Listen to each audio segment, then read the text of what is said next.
تو قاضی فاضل کہتے ہیں مان فلت میں ادھر لوگوں کو راضی کرنے کے بعد بالان بھی آگے بڑھ رہا ہوتا ہے۔ آگے بڑھتے بڑھتے اس کا سامنا صلاح الدین ایوبی سے ہوتا ہے۔ انہیں دیکھ کر بالان کہتا ہے امیر صلاح الدین، میں نے سنا تھا کہ آپ کو مصر سے نکال دیا گیا ہے۔ تو صلاح الدین ایوبی کہتے ہیں میں تمہیں بتانا چاہتا ہوں کہ جس شہوار کے ساتھ تم کام کر رہے ہو اس پر بھروسہ نہ کرو ورنہ تمہاری بھی الفالٹ گنتی شروع ہو جائے گی۔ جواب میں بالان کہتا ہے ہم یہاں صرف تجارت کے لیے آئے ہیں۔ تو صلاح الدین ایوبی کہتے ہیں کب سے فوج کے سائے میں تجارت ہونے لگی ہے؟ بالان کہتا ہے یقیناً تمہیں معلوم ہوگا کہ ہم خود کو کیوں محفوظ رکھتے ہیں۔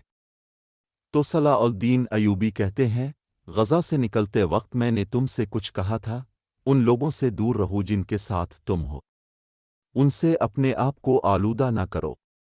دیکھو تمہارے جوتے پہلے ہی کیچڑ سے بھرے ہوئے ہیں، اگر تم نے یہ راستہ نہ چھوڑا تو پھر مجھے اسے صاف کرنا پڑے گا۔ بالان پوچھتا ہے تم یہ کیسے کرو گے؟ تو صلاح الدین ایوبی کہتے ہیں جسے پانی صاف نہیں کرتا اسے آگ صاف کرتی ہے۔ یہ سنتے ہی بالان آگے بڑھ جاتا ہے۔ صلاح الدین ایوبی کو دیکھ کر میلا مشد سے کہتی ہے صلاح الدین، لگتا ہے کہ تم واپس میری گرفت میں آ گئے ہو۔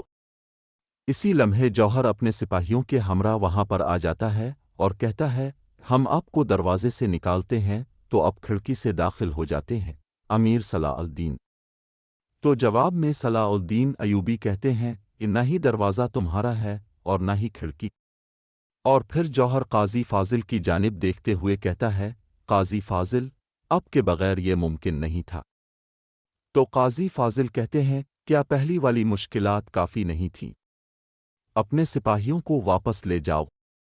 جواب میں جوہر کہتا ہے یقیناً میں لے جاؤں گا لیکن پہلے مجھے ایک چھوٹا سا کام کرنا ہے امیر صلاح الدین، کیونکہ اب بغیر اجازت کے قاہرہ میں داخل ہوئے ہیں، اب کو وزیر کے حکم سے حراست میں لیا جاتا ہے۔ سپاہیوں یہ سنتے ہی صلاح الدین ایوبی کے ساتھی بھی اپنی تلواریں بے نیام کر لیتے ہیں اور چھنکنے لگتے ہیں۔ صلاح الدین ایوبی کہتے ہیں تمہارے سپاہی غلط شخص کی جانب اپنی تلواریں کر رہے ہیں۔ مسلمانوں کی سرزمین پر زبردستی داخل ہونے والا صلیبی تاجر وہ اس جگہ کھڑا ہے اور بالان کی جانب اشارہ کرتے ہیں۔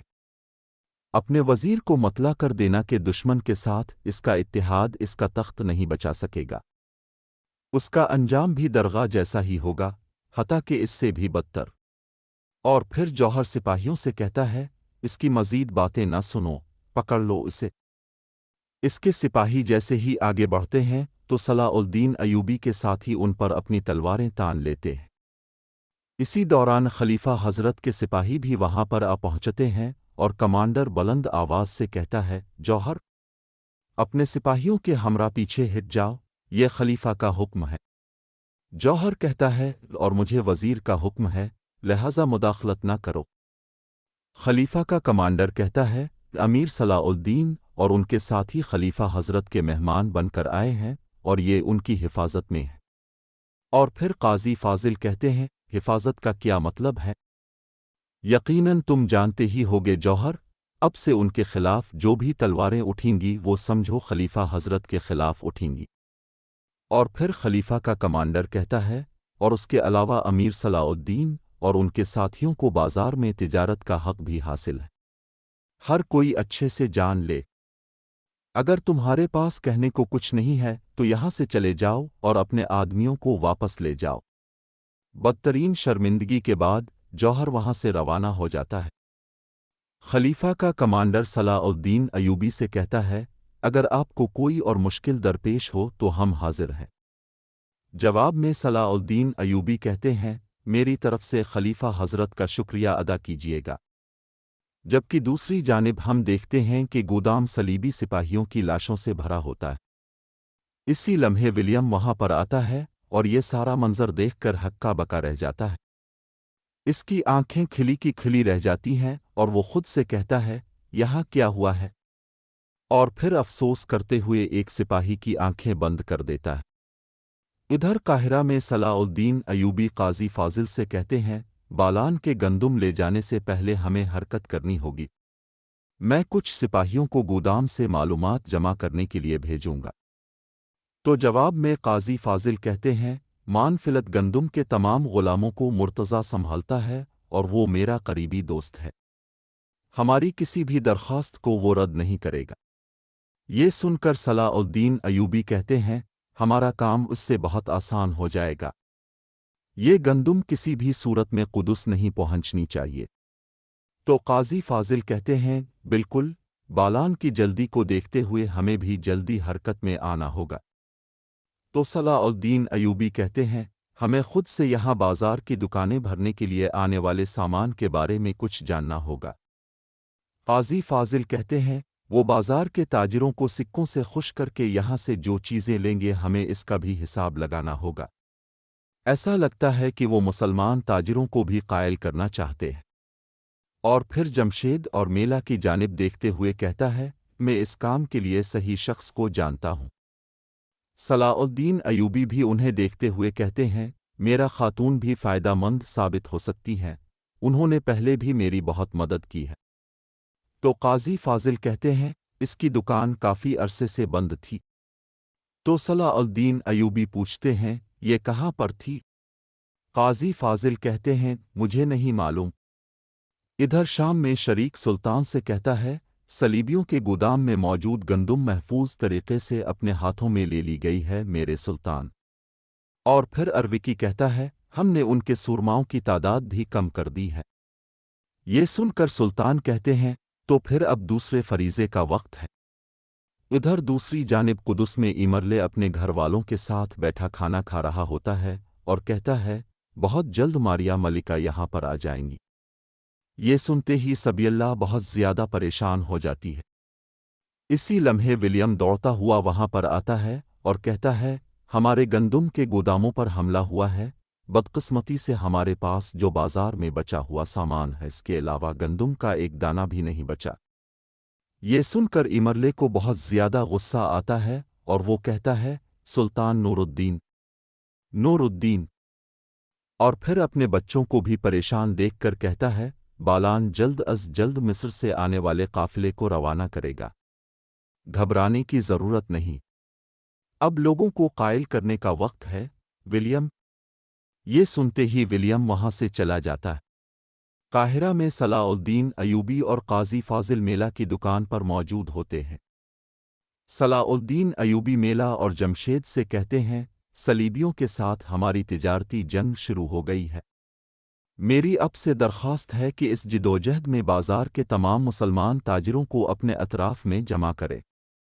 اور پھر قاضی فاضل جمشید سے کہتے ہیں، جمشید، تم اس بازار کے سب سے قابل، سب سے پرانے اور سب سے اہم تاجر ہو۔ اگر تم صرف اتنا کہہ دو کہ تمہیں بالان کے الفاظ پر بھروسہ نہیں ہے تو دوسرے تاجر بھی گھبرا جائیں گے۔ یہ سن کر جمشید کہتا ہے، ٹھیک کہا، ٹھیک کہا، اس کے لیے میں سب کچھ کرنے کو تیار ہوں۔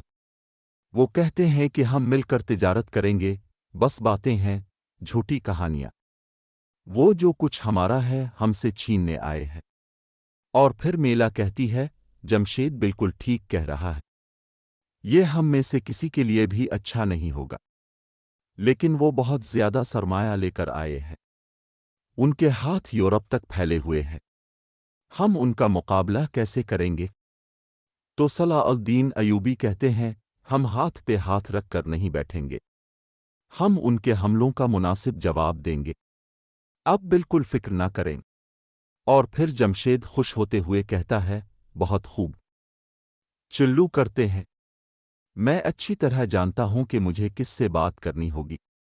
یہ کہتے ہی جمشید قاضی فاضل کے ساتھ وہاں سے چلا جاتا ہے۔ اسی دوران باہر سے شمس صلی اللہ علیہ وسلم آگے بڑھتے ہوئے دکان میں صلاح الدین ایوبی اور میلا کو آمنے سامنے دیکھتی ہے۔ صلاح الدین ایوبی جیسے ہی جانے لگتے ہیں تو میلا ان سے کہتی ہے، اب کو دوبارہ قاہرہ میں دیکھ کر بہت زیادہ خوشی ہوئی۔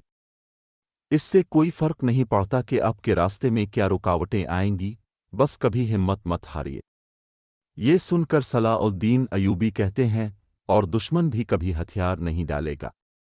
آپ کے خیال میں وہ کہاں سے شروع کریں گے؟